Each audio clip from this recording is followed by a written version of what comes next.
खरंच mutual fund scam आहे का? म्युच्युअल फंड अजिबात स्कॅम नाहीये. तर आम्ही म्युच्युअल फंड डिस्ट्रीब्युटर तुम्हाला वारंवार विनवण्या करतो की तुम्ही म्युच्युअल फंड एसआयपी चालू करा, लमसम गुंतवणूक करा, पण तुम्हाला ते पटत नाही कारण आम्ही रिटर्नची गॅरंटी देतो. बरोबर. पण रिटर्नची गॅरंटी कायद्याने दिलीच जाऊ शकत नाही. जर तुम्हाला कोणी सांगतोय की रिटर्नची गॅरंटी आहे, मग ती 2%, 3%, 5%, मग ते फक्त आकडे मोजण्यासाठी असतात. ते तेवढे फक्त बघून आनंदी व्हायचं, कारण तुमची मुद्दल परत तुम्हाला कधीच भेटणार नसते. लोकांना 2 महिने, 3 महिने, 6 महिने ते व्याज दिलं जातं. ते खूप आकर्षक वाटतं.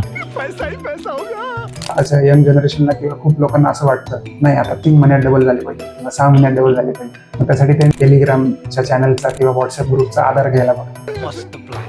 मग त्यापेक्षा हे बरं आहे. आणि ह्या म्युच्युअल फंडात लोक स्कॅम म्हणतात. अरे पण म्युच्युअल फंड हा स्कॅम नाहीये. गुंतवणूक झाला गेला ते स्टेटमेंट क्रिएट होतात. दर महिन्याला तुम्हाला स्टेटमेंट्स येतात. तुमच्या बँकेतून पैसे डेबिट होतात, परत क्रेडिट होतात. त्यामुळे ही निव्वळ अफवा आहे किंवा हे निव्वळ खोटं आहे. लोकांनी मुद्दामून ते म्युच्युअल फंडला स्कॅम आहे असं